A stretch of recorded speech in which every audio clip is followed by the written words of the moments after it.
Jaya Radha Madhava Punya Vihari.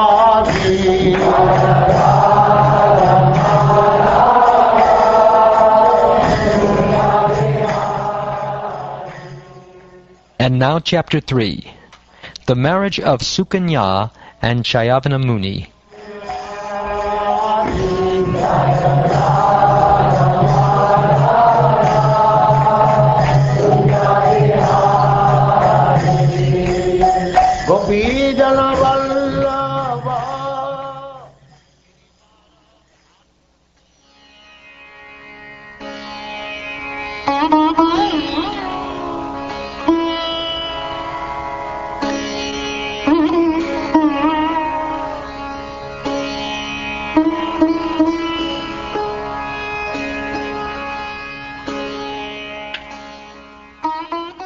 Sri Shukdev Goswami continued, O King, Sharyati, another son of Manu, was a ruler completely aware of Vedic knowledge.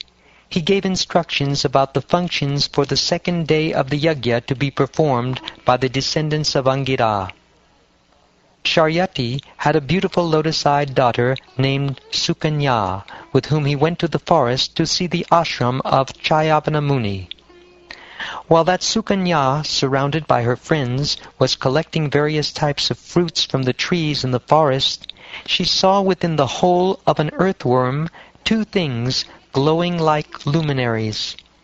As if induced by providence, the girl ignorantly pierced those 2 glowworms with a thorn, and when they were pierced, blood began to ooze out of them. Thereupon all the soldiers of Sharyati were immediately obstructed from passing urine and stool. Upon perceiving this, Sharyati spoke to his associates in surprise. He said, How strange it is that one of us has attempted to do something wrong to Cyavana Muni, the son of Bhrigu. It certainly appears that someone among us has polluted this ashram. Being very much afraid, the girl Sukanya said to her father, I have done something wrong, for I have ignorantly pierced these 2 luminous substances with a thorn. After hearing this statement by his daughter, King Sharyati was very much afraid. In various ways he tried to appease Cyavana Muni, for it was he who sat within the hole of the earthworm. King Sharyati, being very contemplative, and thus understanding Cyavana Muni's purpose, gave his daughter in charity to the sage. Thus released from danger with great difficulty, he took permission from Cyavana Muni and returned home. Cyavana Muni was very irritable, but since Sukanya had gotten him as her husband, she dealt with him carefully, according to his mood. Knowing his mind, she performed service to him without being bewildered. Thereafter, some time having passed, the Ashvini Kumara brothers, the heavenly physicians, happened to come to Cyavana Muni's ashram.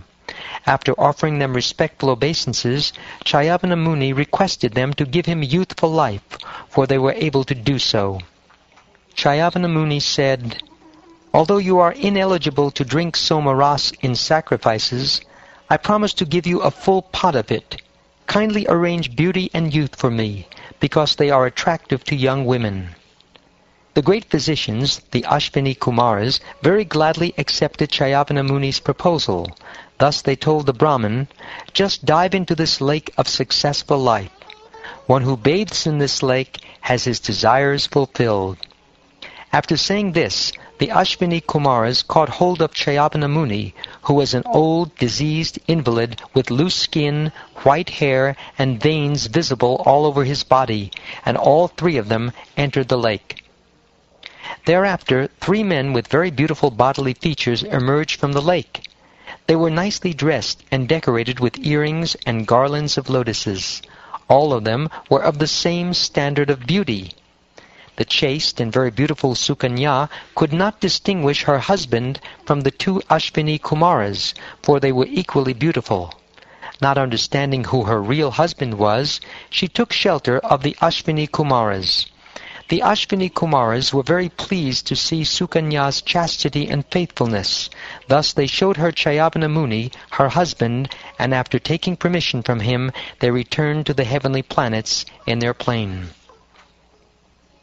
Thereafter King Sharyati, desiring to perform a sacrifice, went to the residence of Cyavana Muni.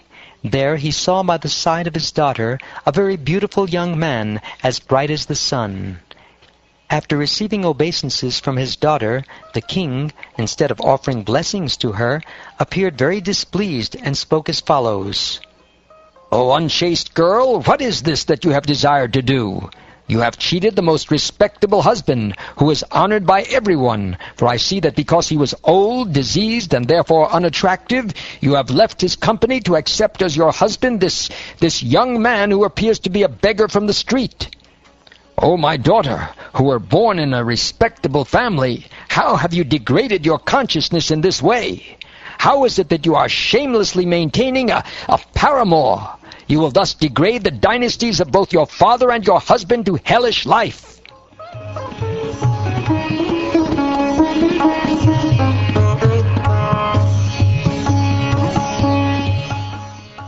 Sukanya, however, being very proud of her chastity, smiled upon hearing the rebukes of her father. She smilingly told him, "My dear father, this young man by my side is your actual son-in-law, the great sage Cyavana, who was born in the family of Brigu." Thus Sukanya explained how her husband had received the beautiful body of a young man. When the king heard this, he was very surprised, and in great pleasure he embraced his beloved daughter. Cyavana Muni, by his own prowess, enabled King Sharyati to perform the Soma Yagya. The Muni offered a full pot of Somaras to the Ashvini Kumaras, although they were unfit to drink it. King Indra, being perturbed and angry, wanted to kill Cyavana Muni, and therefore he impetuously took up his thunderbolt. But Cyavana Muni, by his powers, paralyzed Indra's arm that held the thunderbolt. Although the Ashvini Kumaras were only physicians, and were therefore excluded from drinking Somaras in sacrifices, the demigods agreed to allow them henceforward to drink it. King Sharyati begot 3 sons, named Uttanabari, Anarta, and Burishena. From Anarta came a son named Revata.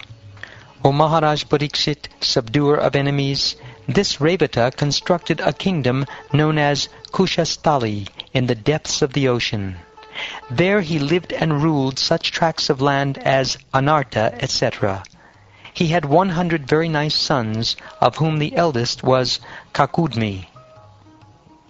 Taking his own daughter, Revati, Kakudmi went to Lord Brahma in Brahmaloka, which is transcendental to the 3 modes of material nature, and inquired about a husband for her. When Kakudmi arrived there, Lord Brahma was engaged in hearing musical performances by the Gandharvas, and had not a moment to talk with him. Therefore Kakudmi waited, and at the end of the musical performances he offered his obeisances to Lord Brahma, and thus submitted his long-standing desire. After hearing his words, Lord Brahma, who is most powerful, laughed loudly, and said to Kakudmi, "O king, all those whom you may have decided within the core of your heart to accept as your son-in-law have passed away in the course of time. 27 Chatur Yugas have already passed. Those upon whom you may have decided are now gone, and so are their sons, grandsons, and other descendants. You cannot even hear about their names. O king, leave here and offer your daughter to Lord Baladev, who is still present. He is most powerful. Indeed, he is the Supreme Personality of Godhead, whose plenary portion is Lord Vishnu. Your daughter is fit to be given to him in charity. Lord Baladev is the Supreme Personality of Godhead. One who hears and chants about him is purified. Because he is always the well-wisher of all living entities, he has descended with all his paraphernalia to purify the entire world and lessen its burden.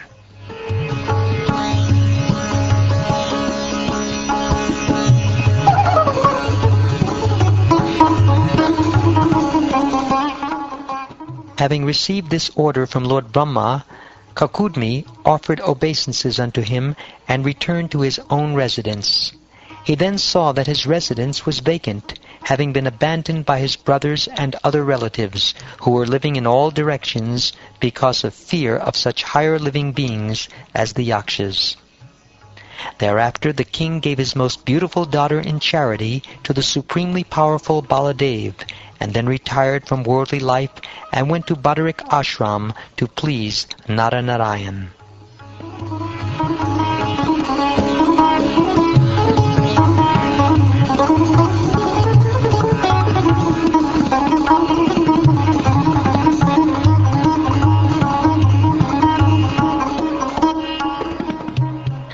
Thus ends the 3rd chapter of the 9th canto of the Srimad Bhagavatam, entitled The Marriage of Sukanya and Cyavana Muni.